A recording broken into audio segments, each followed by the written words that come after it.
Sanhedrin Daf Kuf Ches Amud Aleph, the preservation of nature. Im Adam Chata Behema Me Chata.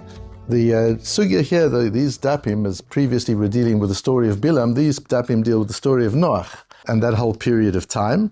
And what we're going to do with today are deal with two questions that emerge from this piece of Gemara. The one is the connection between the two primary transgressions that generation committed, which resulted in the flood. The Gemara says this, Rabbi Yochanan in our Gemara says that the one is Melamed Shehirbiu Behema al Chaya v'Chaya Behema v'Akol al Adam v'Adam al Akol.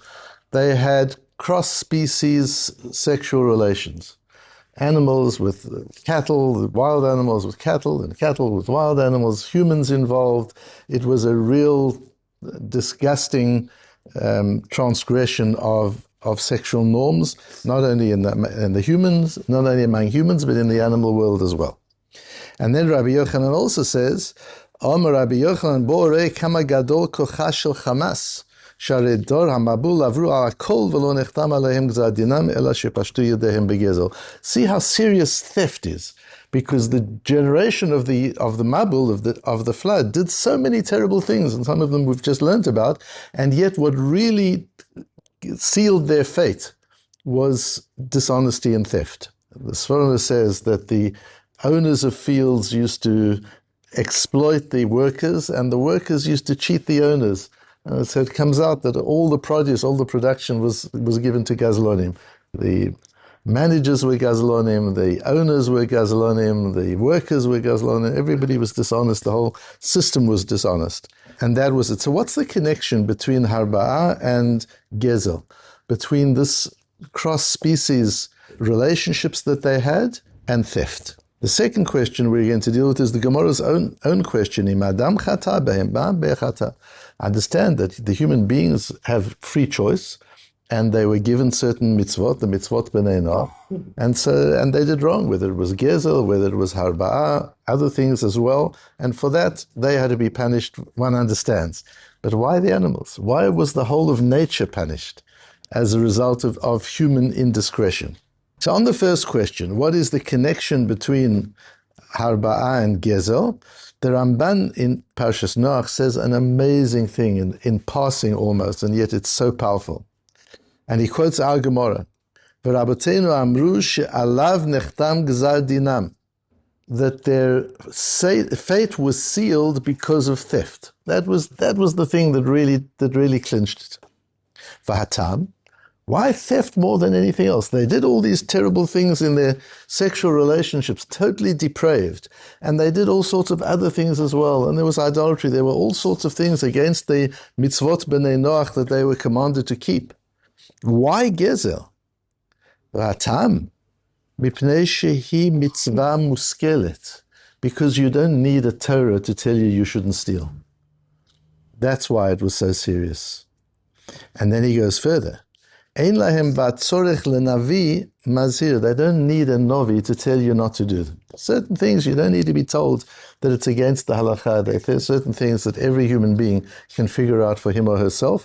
And integrity and honesty in business is one of those things. You don't need a Torah for that. And that's why, says the Rambam, the claim against them was so serious over that particular law. But what's that got to do with Harba'ah, with those depraved relationships that they had? So let's learn an equally amazing Rabbi Yerucham Leibovitz, the Mashkiach of Mir, Talmud of Rabbi Simcha Zishel. We've spoken about Yerucham often.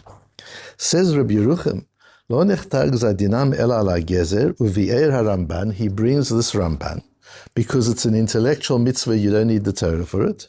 And then he says, V'hu mishum deseichel hu mitzvah shel teva.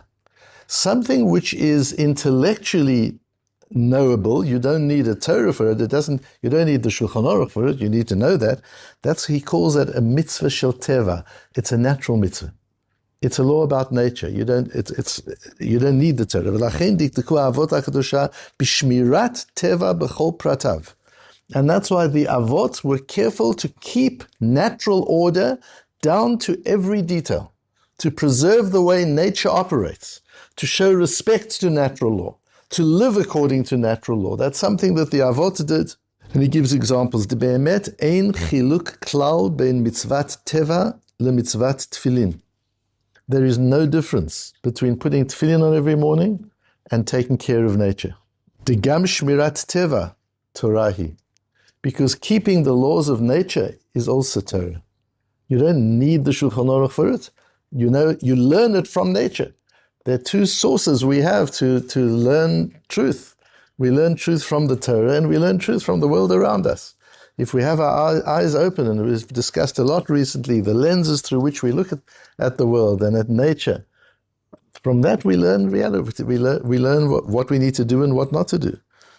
Degam shmirat teva Torahi. And he goes on to prove that that's the whole idea of Bereshit, which is Sichatan shel Avdei Avot, where Bereshit is about the things, the way our forefathers lived without having a Shulchan Aruch. The way our forefathers lived because they understood that was the right way to live. So all the laws of nature we learn from Bereshit. Aval Vadais, in the second last line, Shein chiluk ben Bereshit leTorah kulai. There's no difference in Bereshit and the rest of the Torah. V'lamadnu mizeh deshmirat derech eretz shehu tochno shel sefer Bereshit. So you see from this that keeping the laws of derech eretz, just functioning as nature wants us to function, hinehu mitzvat kemitzvat sheretz shehu al yedei tzivoy Hashem. That's a mitzvah just the same as the din of sheretz, of tumah and tara, of spiritual contamination, the complex laws that we have that we wouldn't know without the Torah, that we only know because of the Torah and mitzvot. There's no difference in severity and seriousness and meticulousness from the laws of derech eretz, the way we function as normal human beings.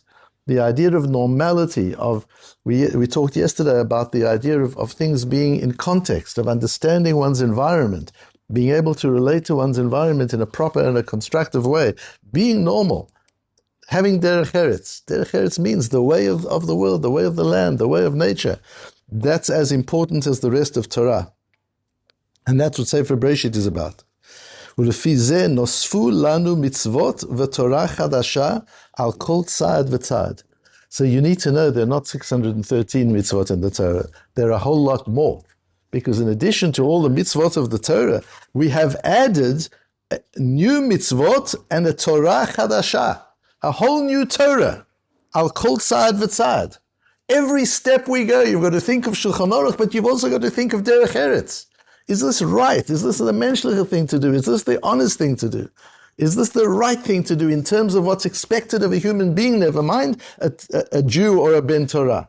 Is this the right thing to do? We've got to watch that with every step we take, in addition to all the laws. And we get so wrapped up in the halachot. And of course, the halachot are supremely important. But sometimes we get so lacked up in the detail of halachot that we don't see the bigger picture, the context in which the details must be positioned. And then you've got the context of the whole Torah. The Torah is in the context of derech eretz. That's why kadmat derech eretz leTorah, that derech eretz came before the Torah, because derech eretz is the context. How to live as a normal human being is the context in which the Torah was given. Within that context, now there's also the Torah. But the primary context is to understand the world around us. Shehu shmirat v'kiyum derech eretz. Those extra mitzvot, those countless extra mitzvot, are the mitzvahs of derech eretz, to know how to live as a mensch, to know how to live in a straight and a proper way. And that's why Gezel, based on this Ramban, Rabbi Yerucham teaches, the problem with Gezel is because it's such a desecration of principles of derech eretz, to take something which isn't yours, to gain something in a deceitful way, in a dishonest way, is so improper. Just in terms of derech eretz, you don't need Shulchan Aruch for that. For that the world couldn't exist when that was taking place. If that's the understanding of Gezel, we understand that Harba'ah is exactly the same. For we know what nature is. Nature is animal state of their own species. To encourage animals to interbreed, and certainly to encourage animals and humans to have sexual contact with one another, what depravity is that? Do you need a Torah to tell you that that's not how the world works? And that's part of the problem of our world today. There is such depravity in so many areas that it's not even questions of Torah and of faith and of religion. It's just humanity. What is human? What is right? What is normal? When things become so completely abnormal, what is accepted as normality isn't normal at all. And you see it isn't normal in the animal world. You see it isn't normal in the physical world. Why would it be normal in the human world? When that starts happening, the world has no right to exist, and the flood results. But what did the animals do wrong? At the end of the day, they didn't have choice. They act on instinct. What do they do wrong? So the Gemara itself asks that question. The Gemara says, Adam chata בהמה מה חטאה? תנא משום רבי יהושע בן קורחה, משל לאדם שעשה חופה לבנו. This is like a man who's arranging a wedding for his son. And he gets everything together, מתקינים מכל מיני סעודה. And he arranges for the chuppah and the wedding hall and the caterers and the decorators and the band and the transport. Everything is organized. The Amim meit bono, a terrible tragedy happens, and before the wedding, his son dies. Amadu fizer chupato. He went and he just smashed everything up and threw everything out. He wasn't interested. Why did I put this party together? His friends must have said to him, well, in any case, let's get together. He said, what is this party for? What did I arrange this all for? For my son. He's not here anymore. What do I need this all for? What do I need a wedding hall for?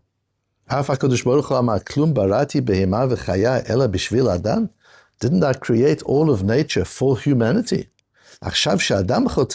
If man has sinned, why do I need animals? A very difficult Gemara. Does that mean one sin and you don't need all of nature? And what about Noach and his family? They need nature. Because humanity sinned, all of nature goes. But bear in mind the nature of the sin. As we've just learnt in the Ramban, as explained by Rabbi Yerucham, the nature of the sin was a distortion and a corruption of nature itself. That was the nature of the sin that humanity did. And the Ramban learns on Parshas Noach in Perek Vov, not like Rashi, that the word called basar means humanity. The animals did not sin. It was the humans who sinned. So why do the animals suffer? Explains the Maharsha on our Gemara. It's true, the animals behaved unnaturally with one another. But the Gemara tells us that.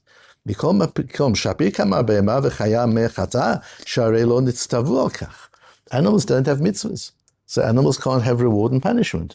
So yes, they behaved inappropriately, but they were driven by some instinctive drive that caused them to do it. They didn't make a moral choice like humans do. So what is the Gemara? What is it really working on? Ela lohudia genut oto hador she'afilu behema v'chaya kilkulu. To explain how bad things got. Human behavior had got so bad that it infected the morality of nature. Nature too has morality. It's not a morality that results from its choice because it doesn't have choice.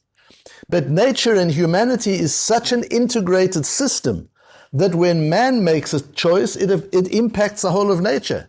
Just as if you make a choice, it impacts your whole body. You can't sit and eat something very unhealthy, and then your heart caves in and you say to your cardiologist, I understand if my mouth would cave in. I ate something I shouldn't have eaten. I would understand if my stomach caved in. But what's it got to do with my heart? You're one system. And if you're corrupting part of your system, the whole system gets corrupted. Well, the system doesn't stop with the human body. The system includes Kol Yisrael, and the system includes all of humanity, and the system includes all of the universe. There's a connection between us and every part of the universe. Every little atom in the entire universe is connected to every human being. And when a human being makes a choice, even a moral choice, that impacts everything else. V'ha'adam garam lahem. And it's the human being that causes it. This connection between nature and man applies not only when we corrupt nature, it applies the other way around as well. As the Mesilas Yesharim says at the end of his Sefer, that when a person who's an Adam Kodesh, a person who's elevated himself to such a level, it's so much so that when he makes use of inanimate objects, those inanimate objects increase their quality. He impacts the quality of the inanimate world by connecting to the inanimate world in a way that serves something great. As the Gemara in Chulin says, when Yaakov came And it says he took from the stones of the place and he put them under his head to sleep at Beit El. And then the Gemara says, and the Torah says when he woke up, he took the stone. What happened to the stones? Why is there now only one stone? All the stones started coming together because each one wanted to have the tzaddik rest his head on it. And so the stones merged into one stone. Such an elevation of quality to an inanimate object because it was serving a tzaddik. So if a righteous person, through engaging with nature, can elevate the quality of nature, how much more so if a person, God forbid, compromises and contaminates nature, contaminates himself, and makes decisions and choices that are immoral. That doesn't just affect him and the people around him, that affects all of nature. Hadam garam lahem. There's a beautiful phrase in the Beis Halevi wrote 3 very beautiful works, Musar works, in addition to all the other works that he wrote. He wrote one on Bitochen, he wrote one on Avas Yisrael, loving your fellow human being, and he wrote one on Gaiva and Anova, on arrogance and modesty.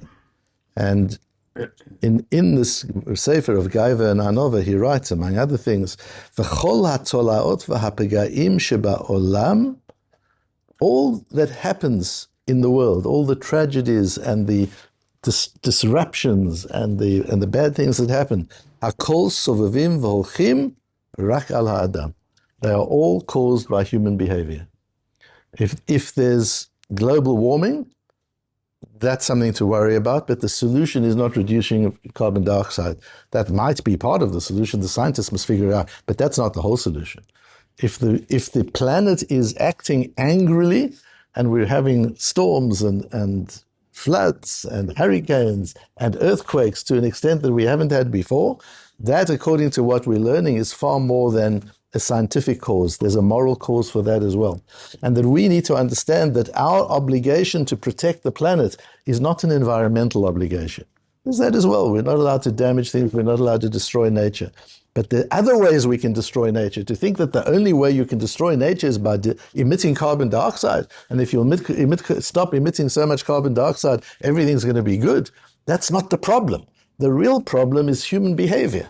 The real problem is the morality of humankind, which, as part of a massive universal system, is corrupting not only the humans who are making the choices, and not only the humans who are not making the choices, but it's corrupting the entire universe. And if we can corrupt the universe, how important it is for us to know how we can elevate the universe through the good choices that we make. Every time we do something that is honest and charitable and kind, every time we serve Hashem properly with modesty and humility and dedication, each time any human being does that, our connection to every atom in the entire world and the entire universe causes an increase in quality, not only for ourselves, but for the universe around us.